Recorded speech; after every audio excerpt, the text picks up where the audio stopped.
Well, this is DJ's Chronicles with yet another ambitious long series. This one is going to be from the story Herbert West Reanimator, written by H.P. Lovecraft. Part 1, From the Dark. Of Herbert West, who is my friend in college and in life after, I can speak only with extreme terror. This terror is not due altogether to the sinister manner of his recent disappearance, but was engendered by the whole nature of his life's work, and first gained its acute form more than 17 years ago, when we were in the third year of our course at the Miskatonic University Medical School in Arkham. While he was with me, the wonder and diabolism of his experiments fascinated me utterly, and I was his closest companion. Now that he is gone and the spell is broken, the actual fear is greater. Memories and possibilities are ever more hideous than realities. The first horrible incident of our acquaintance was the greatest shock I ever experienced, and it is only with reluctance that I repeat it. As I have already said, it happened when we were in the medical school,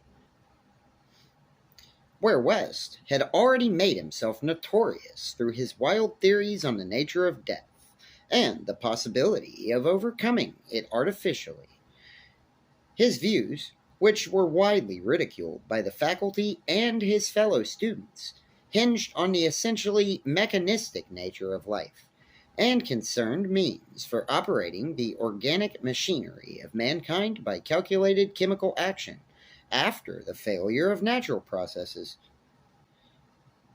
In his experiments with various animating solutions, he had killed and treated immense numbers of rabbits, guinea pigs, cats, dogs, and monkeys, till he had become the prime nuisance of the college.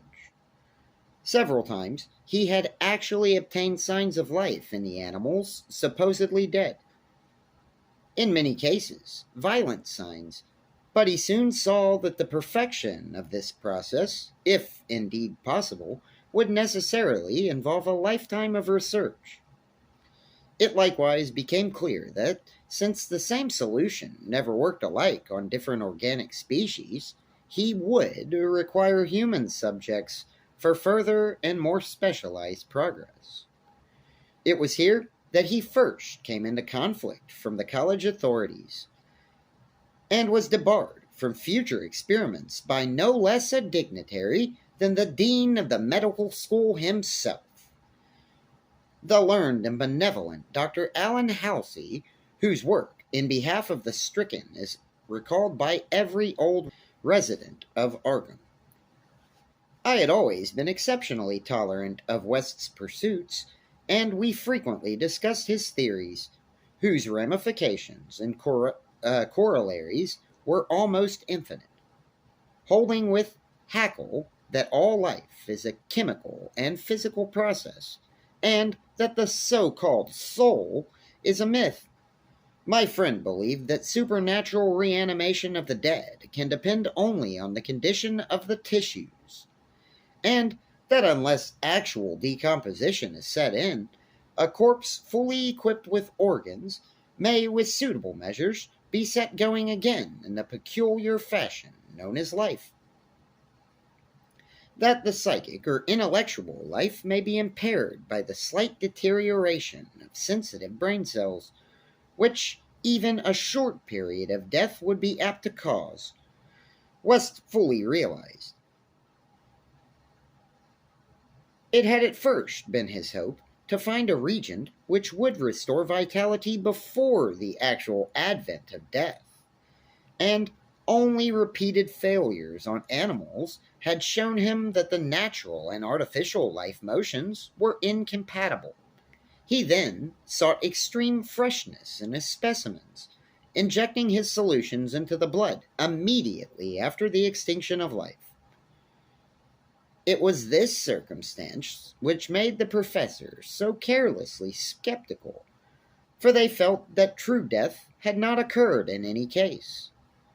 They did not stop to view the matter closely and reasoningly. It was not long after the faculty had interdicted his work, that West confided in me his resolution to get fresh human bodies in some manner, and continue in secret the experiments that he could no longer perform openly. To hear him discussing ways and means was rather ghastly, for at the college we had never procured anatomical specimens ourselves. Whenever the morgue provided inadequately, 2 local men attended to this matter, and they were seldom questioned. West was then a small, slender, spectacled youth with delicate features, yellow hair, pale blue eyes, and a soft voice. It was uncanny to hear him dwelling on the relative merits of Christ Church Cemetery and the Potter's Field. We finally decided on the Potter's Field because practically everybody in Christ Church was embalmed, a thing of course ruinous to West's research.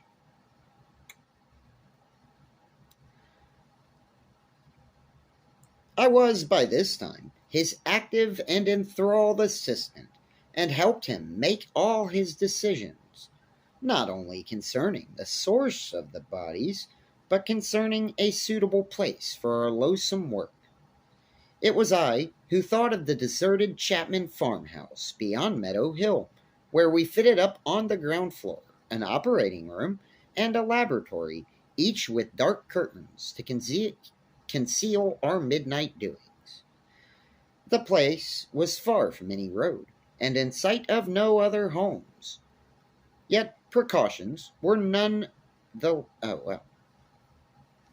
Yet precautions were none the less necessary, since rumors of strange lights, started by chance nocturnal roamers, would soon bring disaster on our enterprise. It was agreed to call the whole thing a chemical laboratory if discovery should occur. Gradually, we equipped our sinister haunt of science with materials either purchased in Boston or quietly borrowed from the college materials. Carefully made unrecognizable save to expert eyes, and provided spades and picks from the many burials we should have to make in the cellar. At the college, we used an incinerator, but the apparatus was too costly for our unauthorized laboratory. Bodies were always a nuisance, even the small guinea pig ones from the slight clandestine experiments in West's rooms at the boarding house. We followed the local death notices like ghouls, for our specimens demanded particular qualities. What we wanted were corpses interred soon after death and without artificial preservation, preferably free from malforming disease, and certainly with all organs present. Accident victims were our best hope. Not for many weeks did we hear of anything suitable, though we talked with morgue and hospital authorities, ostensibly in the college's interest, as often as we could without exciting suspicion. We found that the college had first choice in every case, so that it might be necessary to remain in Arkham during the summer, when only the limited summer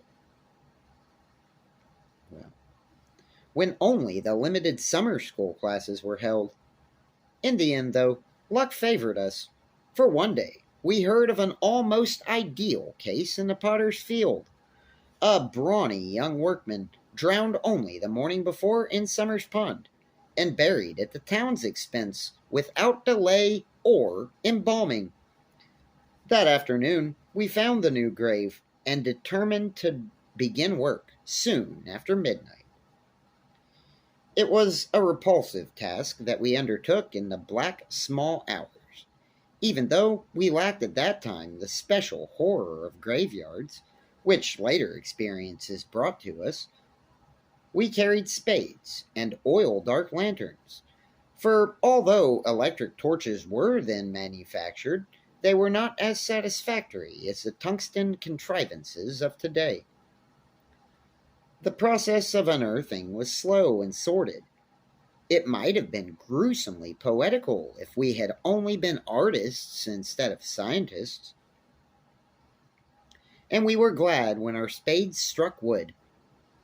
When the pine box was fully uncovered, Wes scrambled down and removed the lid, dragging out and propping up the contents. I reached down and hauled the contents out of the grave, and then both toiled hard to restore the spot to its former appearance. The affair made us rather nervous, especially the stiff form and vacant face of our first trophy. But we managed to remove all traces of our visit. When we had patted down the last shovelful of earth, we put the specimen in a canvas sack and set out for the old Chapman place beyond Meadow Hill. On an improvised dissecting table in the old farmhouse, by the light of a powerful acetylene lamp, the specimen was not very spectral looking. It had been a sturdy and apparently unimaginative youth of wholesome plebeian type, large-framed, gray-eyed, and brown-haired. A sound animal without psychological subtleties, and probably having vital processes of the simplest and healthiest sort.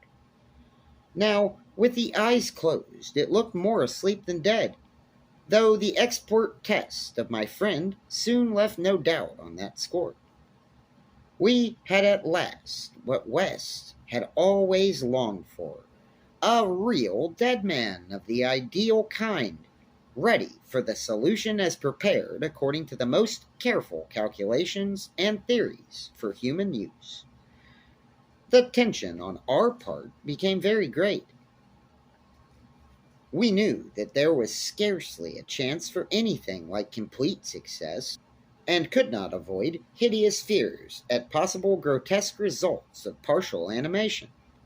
Especially were we apprehensive concerning the mind and impulses of the creature, since the space following death, some of the most delicate cerebral cells might well have suffered deterioration.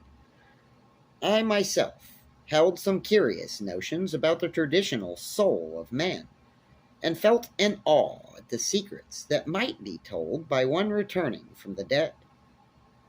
I wondered what sights this placid youth might have seen in inaccessible spheres, and what he could relate if fully restored to life. But my wonder was not overwhelming, since, for the most part, I shared the materialism of my friend.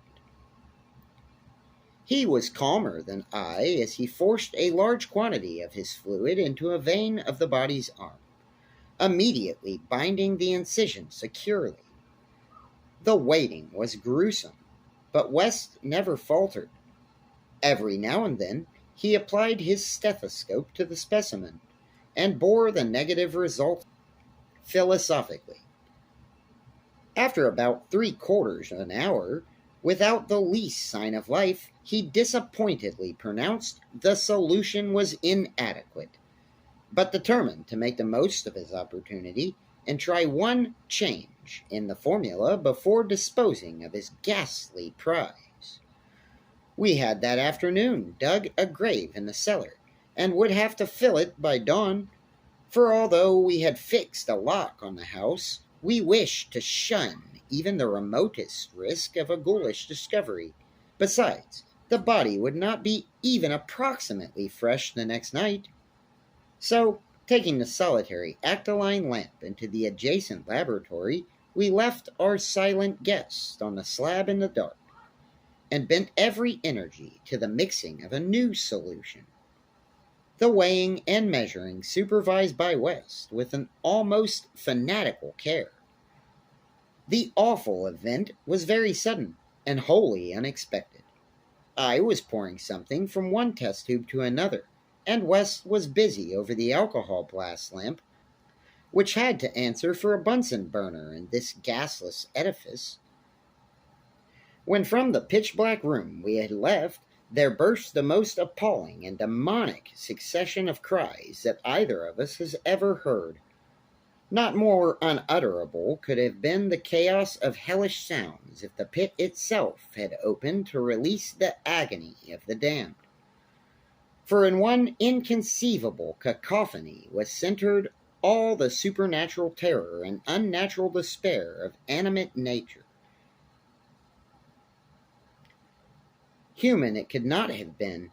It is not in man to make such sounds, and without a thought of our late employment, or its possible discovery, both West and I leapt to the nearest window like stricken animals, overturning tubes, lamps, and retorts, and vaulting madly into the starred abyss of the rural night. I think we screamed ourselves as we stumbled I think we screamed ourselves when we stumbled frantically toward the town. Though, as we reached the outskirts, we put on a semblance of restraint, just enough to seem like belated revelers staggering home from a debauch. We did not separate, but managed to get to West's room, where we whispered, with the gas up until dawn. By then, we had calmed ourselves a little with rational theories and plans for investigation, so that we could sleep through the day, classes being disregarded. But that evening, two items in the paper wholly unrelated made it again impossible for us to sleep. The old deserted Chapman house had inexplicably burned down to an amorphous heap of ashes. That we could understand because of the upset lamp. Also, an attempt had been made to disturb a new grave in the potter's field, as if by futile and spadeless clawing at the earth. That we could not understand, for we had patted down the mold very carefully. And for 17 years after that, West would look frantically over his shoulder and complain of fancied footsteps behind him. Now he has disappeared. All right. Thank you all so much for watching, and I hope you're on the edge of your seats, because anything could happen next. Anyway, please like and subscribe if you want to. I'm going to be here for a long time, I hope.